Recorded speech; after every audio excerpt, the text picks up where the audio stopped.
So what we're going to do today is basically take a look at my wife and I's trip to Europe. So going to, of course, the Verdun battlefield and the Trench of the Bayonets. It was here during the Battle of Verdun that the 137th Infantry Regiment was literally buried alive when the Germans bombarded their trench with artillery and the bayonets there sticking out of the top. After going to the Trench of the Bayonets, my wife and I then went to the Beaumont ossuary, where the bones and remains of over 130,000 German and French soldiers are kept. Now, you're not supposed to have a camera inside the ossuary, and to kind of get around that, I didn't make a spectacle of myself. I simply just held my camera down off to the side and went around and just kind of videotaped the names of the fallen there on the stones.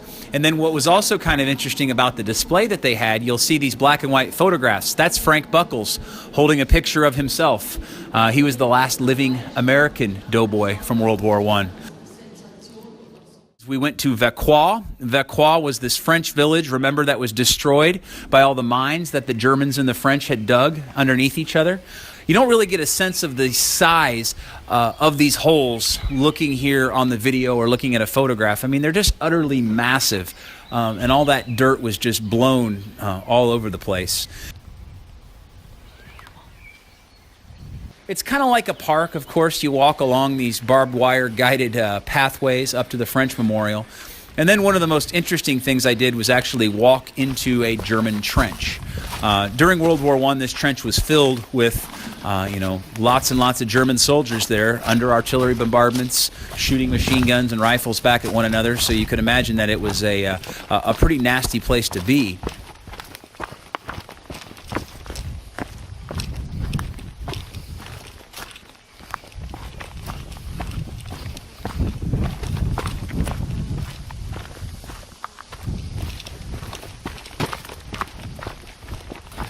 Coming right now to a German bunker complex. As I step down into this little spot here, you guys know that most of this has been reconstructed, right? With the corrugated metal and the wood beams over the top there. But what is interesting is that this is a path down to the tunnels. There are still mines underneath Vauquois, and that's one of the pathways down. Of course, it was all locked up. But one of the neat things about this particular battlefield is that you can walk around so much, and nobody's there to tell you you can't. Nobody's there with a sign or anything keeping you out. So you pretty much just go through and like I said, kind of be respectful of where you are and be leery of all the rusted metal there. You don't want to grab a tetanus shot. But the idea is that Vauquois looks as it did, 90, 100 years ago after the battle. And then getting up to the top of the parapet there, I'm looking through a German sniper hole. So from there, a German sniper would have been able to size up the French across the way. Oh, pretty cool stuff. The barbed wire there, pretty fearsome looking. Now, after that trip, we went to the American cemetery at Romans-sur-Mount Faucon. This is the largest American cemetery in Europe and the second largest American cemetery outside of the continental United States. There are going to be about 15,000 American soldiers that are buried there. These guys were the ones that fell in the Battle of Meuse-Argonne. It was fought in the last months of the war. Now, out of the 14,000, 15,000 that are buried here, 500 of these graves belong to unknown soldiers. Here rests in honor and glory an American soldier known but to God. Tomorrow we're going to read an article about how World War I is the forgotten war in American history, and they certainly talk about how this is the largest American cemetery in Europe. Are there any visitors here? No. We were the only people there. It's not very well known. It's really not in our conscience. So then we moved up to the Somme in the city of Albert with the statue of the Virgin Mary. All right, today is the starting point for the Battle of the Somme. Looking over there, that is Maricourt. We're looking at the tail end, the southern end of the British front that happened on July 1st, 1916. Those have to be somewhere in that general vicinity. Manchester Regiment right there. We're probably standing somewhere about where the Liverpool regiments made their attack. The village in the distance there, that is Montauban, and a wood over there. I can't remember exactly what the name of those woods are. They look like they're big enough to be around in 1916. So looking at the map there, you see the PALS battalions of Manchester and Liverpool. They made their way across no man's land from Maricourt up to this village called Montauban, and it was one of the few successful attacks on July 1st. Yeah, somewhere around here in this field is where it all took place. So we are between Maricourt and Montauban.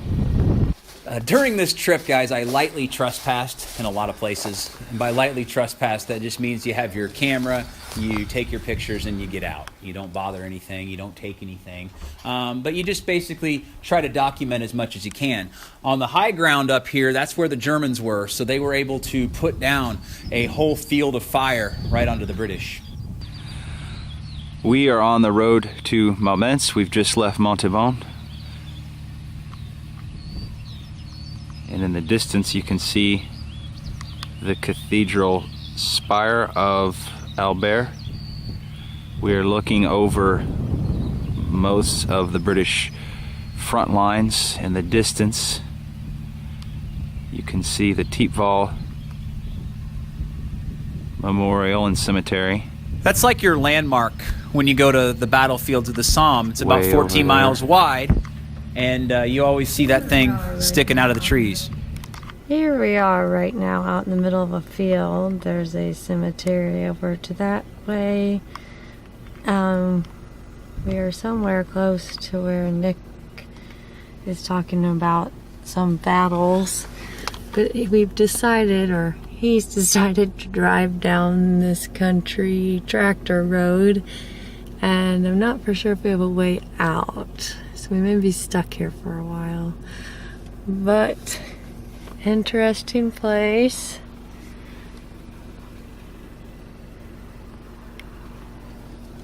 I hope Nick finds a way out. He got out of the car to see if the road goes all the way through, because there's no way we can go back. We did get our German rent-a-car out of the ditch, and we were able to go on our way up and down the Somme battlefield. Right here is La Bosselle, this village right here. So we're basically right in the middle of the British lines of the Somme battlefield. And where we are right now is a cemetery. There are literally hundreds of British cemeteries all up and down the Western Front, and they all look the same, and that is actually done on purpose. This would be the cross of sacrifice, the upside-down sword in the shape of a cross there. This is the Thiepval Memorial. The Thiepval Memorial is very interesting. It was built in the 1920s as a memorial to the men that fell during the Battle of the Somme.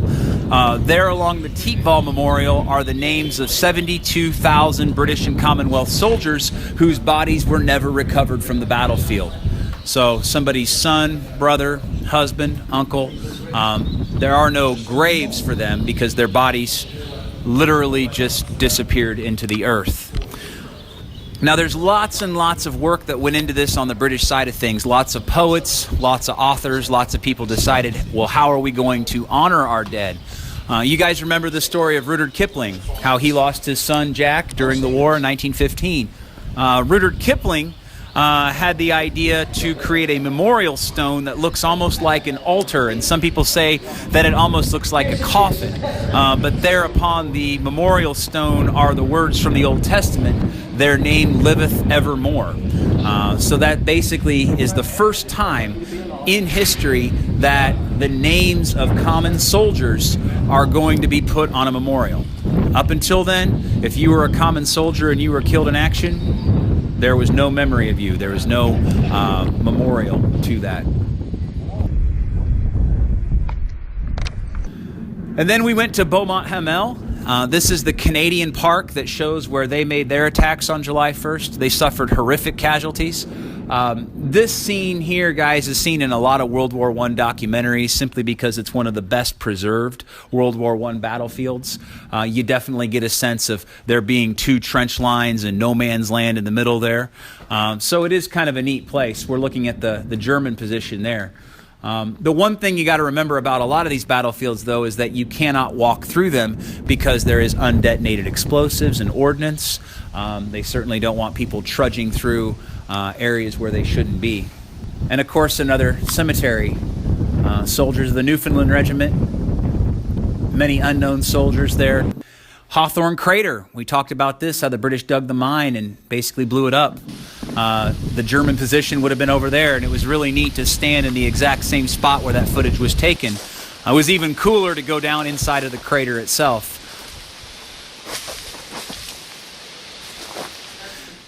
That's the crater, yep, looking up at the ridge line there.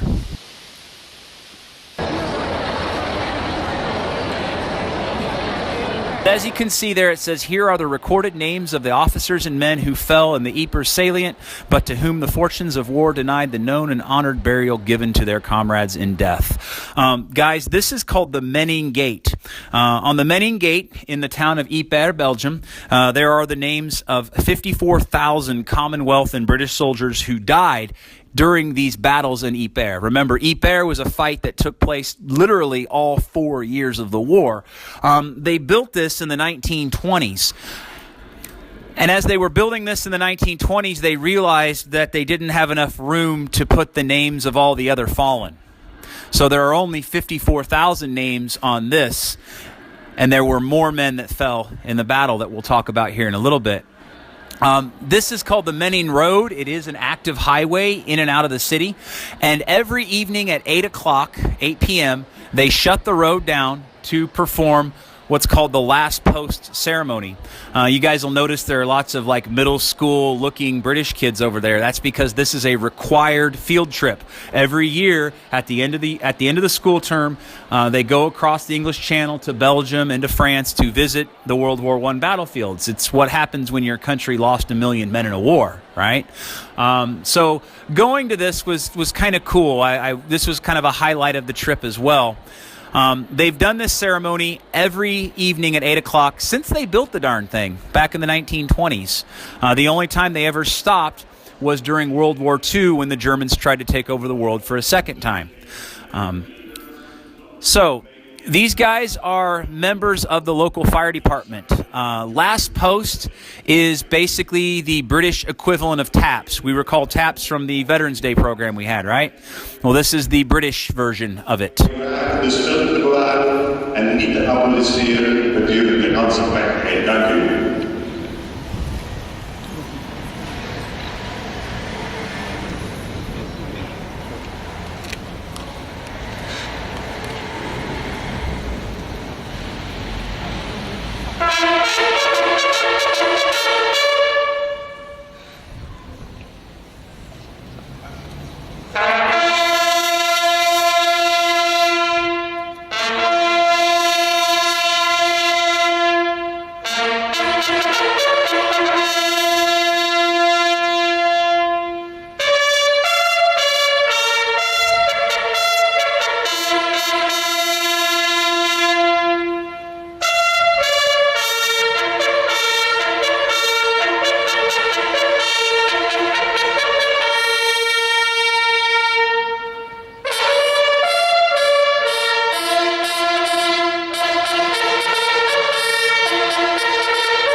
And there are no applause, there's no talking. And one of the girls from one of the schools that's there will read a poem by Lawrence Binion called For the Fallen. They shall grow not old, as we that are left grow old. Age shall not weary them, nor the years condemn. At the going down of the sun, and in the morning, we will remember them.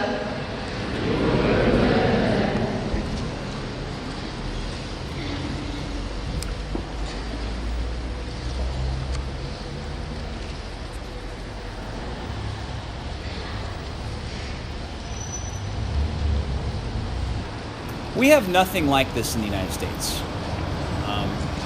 No real memory of World War I, because for us World War I was not significant. But as you can see there, all the rows of English school children basically placing the poppy wreaths onto the tomb of the unknown soldier, each representing their school or their town or wherever they're from.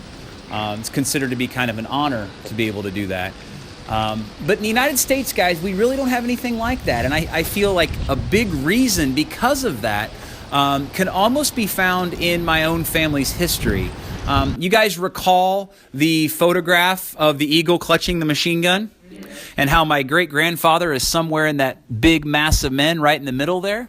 Well, if we recall the date and the place where this where this photograph was taken, it was in Augusta, Georgia, and the date was December 10th, 1918. Now, most everybody in here has already taken the test. Do you guys recall Armistice Day, what date that was? No, the 11th. The 11th hour. The 11th day. Of the 11th month. What year? 1918. 1918. So, could my great-grandfather have fought in World War I if he was in machine gun training school in Georgia? No, he was in training. In fact, my great-grandfather was like most men who either enlisted or were drafted during World War I. Most American men did not go to France. In fact, out of the 4 million guys that got drafted or enlisted, only 1 million ever made it over to France. In other words, we were only in World War I for about a year and a half. Now, our casualties were high. We suffered like every other country, but not equivalent to what the British, the French, and the Germans, and the Russians, and the Austrian-Hungarians went through. The thing you got to remember about Ypres, the town was practically destroyed in World War I. You often see pictures of the cloth hall falling apart and burning. And it's kind of a neat way to start the day when we took our tour of the Ypres battlefields the next day. Lots of beautiful medieval buildings that have all been rebuilt within the last 100 years. The cloth hall itself, this was one of the largest non-religious buildings in Europe. In other words, this was a building that was not built as a house of worship. It was built as a trade hall where they dealt cloth, wool, and all kinds of fabric there in the town. So kind of a neat place to start.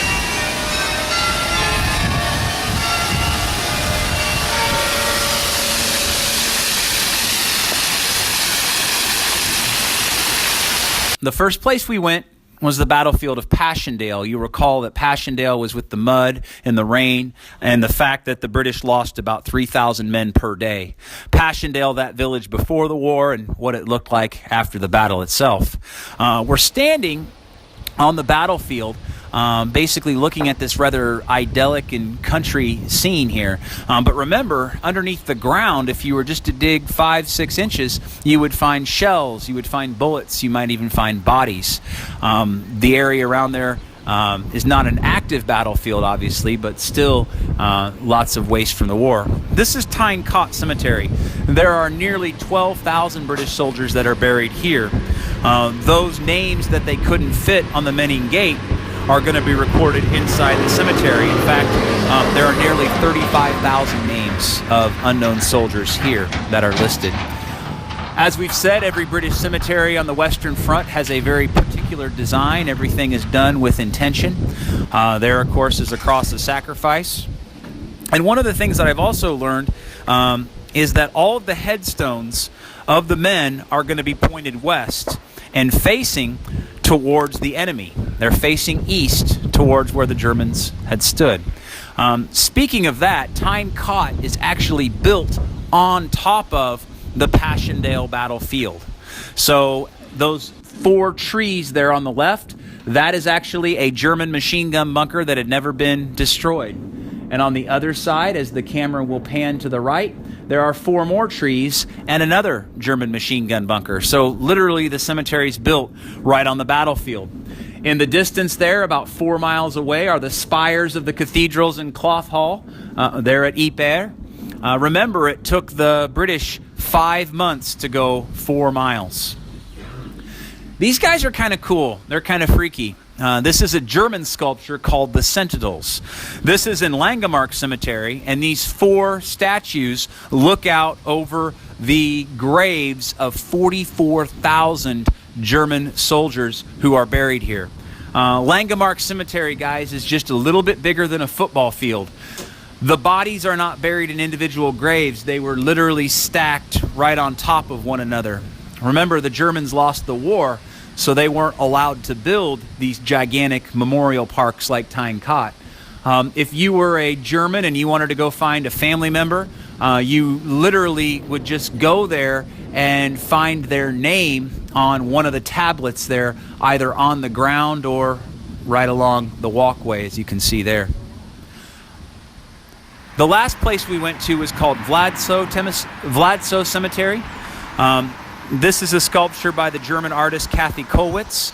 The other figure there is her husband. The name of this sculpture is called the Grieving Parents. Kathe Kollwitz was an artist who lost her son, Peter, in November of 1914. So her son was killed very early in the war. If you recall that quote by Sir Edward Grey about the lamps going out all over Europe, we will not see them lit again in our time. Kathe Kollwitz's life embodied that quote, because not only is she going to lose a son as a mother in World War I, she loses a grandson as a grandmother during World War II. So definitely her life embodies kind of Germany's experience during the 20th century. It was a very neat trip I went on, guys. I know that sometimes in class this stuff is not always going to be very interesting to you or very important to you, but I've been fascinated with it all my life, and it was really neat to be able to go and see a lot of this stuff.